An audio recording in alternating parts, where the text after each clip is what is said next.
जैसे आपने बताया कि जो योगी होते हैं उनके अपने अपने एक एक अपने सेट पैटर्न्स होते हैं हर चीज के। हम्म।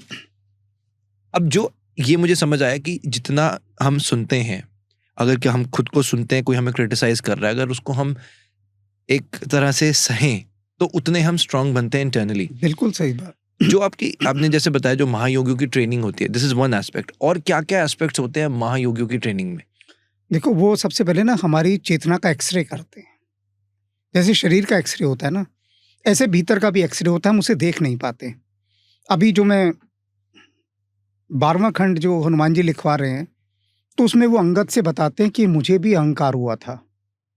तो अंगद कहता है, आपको अहंकार? हनुमान जी महाराज को? अंगद शिष्य था हनुमान जी का, तो सारा कुछ जो भी कुछ ज्ञान ध्यान शस्त्र विद्या सब उन्हीं से सीखी। तो अंगद विश्वास नहीं कर पाता, तो कहता कि मुझे बताओ कब आपको अहंकार हुआ, किस जगह पर? क्योंकि हनुमान जी अंगद से कहते थे कि यहाँ तुझे अहंकार हो रहा है, और अंगद कहता नहीं, कहाँ है अहंकार? बिल्कुल भी नहीं है, दिखाओ मुझे कहाँ है। और जब हनुमान जी दिखाते हैं, देख ये रहा वो अहंकार का बिंदु, कितने भीतर जाके कहाँ अहंकार हो रहा है। तो अंगद जो है ना सक पका जाता है भीतर तक, कहता मैं तो कितना बड़ा पाप करने जा रहा था, मुझसे तो महापाप हो जाता अगर हनुमान मुझे ना रोकते तो तब हनुमान जी कहते हैं मेरे से भी अहंकार हुआ था। और वो मैं अभी यहाँ इसलिए नहीं बता रहा क्योंकि 12वां खंड है, अभी लिखा जा रहा है, अंतिम अध्याय लिखा है मैंने आज, पूरा हो गया है। तो उससे पहले मैं इसको बताना नहीं चाहता कि वो सोच नहीं सकते लोग हनुमान जी को कहाँ अहंकार हुआ होगा। अब आप सोच लो, कोई खोज के निकाल दे, बता दे कहाँ हनुमान जी को अहंकार हुआ, लेकिन जो उन्होंने मुझे बताया कि देख यहाँ मुझे अहंकार हुआ था, तो मैं खुद देखकर सुनकर आश्चर्यचकित रह गया कि सच में वो तो अहंकार ही है। तो वो जो एक्सरे आई होती है उनके पास, वो देख लेती है यहाँ रोग है। अब जो रोगी है वो अपने उपचार नहीं करवाना चाहता, सवाल ये, अगर वो करवाना चाहे तो वो आमूल परिवर्तन कर देते हैं भीतर तक का। जो रहस्यदर्शी महायोगी होते हैं, जैसे मैंने कहा ना, हमारी बहुत ट्रेनिंग हुई है, आते ही देखकर बता देंगे कि इसको कितना लेकर कहाँ कहाँ। उन्होंने कहा पहले तो ये तुमको प्रूव करना कि कोई तुम्हें कुछ भी कह जाए तुम पर उसका प्रभाव नहीं पड़ना चाहिए। पहली ट्रेनिंग का पार्ट ये होता है कि एकदम गुस्से में आ जाना, प्रतिक्रिया करना, रिएक्ट करना, ये आपके सारे पुण्यों का नाश कर देता है। अगर किसी ने आके राघव को गाली दी और राघव ने क्रोध कर दिया, तो जितना आज तक राघव ने कमाया है ना, वो सब जीरो हो जाता है। बिल्कुल वैसे जैसे सांप सीढ़ी का खेल होता है ना, क्या कहते हैं उसे इंग्लिश में, स्नेक एंड लैडर।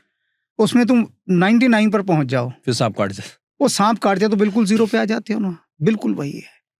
जैसे ही मनुष्य क्रोध करता है ना, लोग कहते हैं भगवान को क्यों नहीं पा पाते, हम तो इतना पूजा पाठ करते हैं। अरे जिस दिन तुम क्रोध कर लोगे ना, उस दिन तुम्हारा पीछे का सब जीरो हो जाता है। और ये क्रोध को भी मैं थोड़ा सा यहाँ पर स्पष्ट कर दूं, क्योंकि लोग भ्रमित हो जाते हैं। अब एक बच्चा, ये दिया जल रहा है ना, छोटा बच्चा इसको छूना जा रहा है आग से, तो माँ तो क्रोध करेगी, एक थप्पड़ भी लगाएगी, बहुत गुस्सा भी करेगी, लेकिन वो सात्विक क्रोध कहलाता है। क्रोध के दो प्रकार होते हैं, सात्विक क्रोध और तामसिक क्रोध।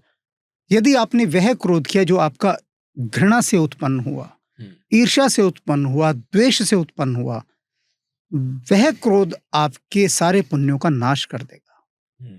लेकिन गुरु जो क्रोध करता है वो सात्विक क्रोध करता है। गुरु का जो क्रोध है वो एक एक्टिंग होता है, आर्टिफिशियल एक्टिंग, वो अंदर से नहीं कर रहा होता है। गुरु आपको संवारने के लिए आप पर क्रोध कर रहा होता है। राइट। बदमाश चाकू लाता है, चाकू मारता है, राइट, सब डरते हैं जी। लेकिन जो सर्जन होता है उसके हाथ में भी चाकू होता है, वो ठीक करने के लिए दर्द कर रहा है, और उससे ज्यादा खतरनाक चाकू होता है। लेकिन सर्जन के आगे हम अपना पूरा शरीर सौंप देते हैं, ले तू चला जहां तुझे चाकू चलाना है। तो हम कभी कहते हैं अपने रिश्तेदारों को, भैया आसपास खड़े हो जाओ, ये सर्जन आ रहा है, चाकू है इसके हाथ में। भरोसा है ना गहरा।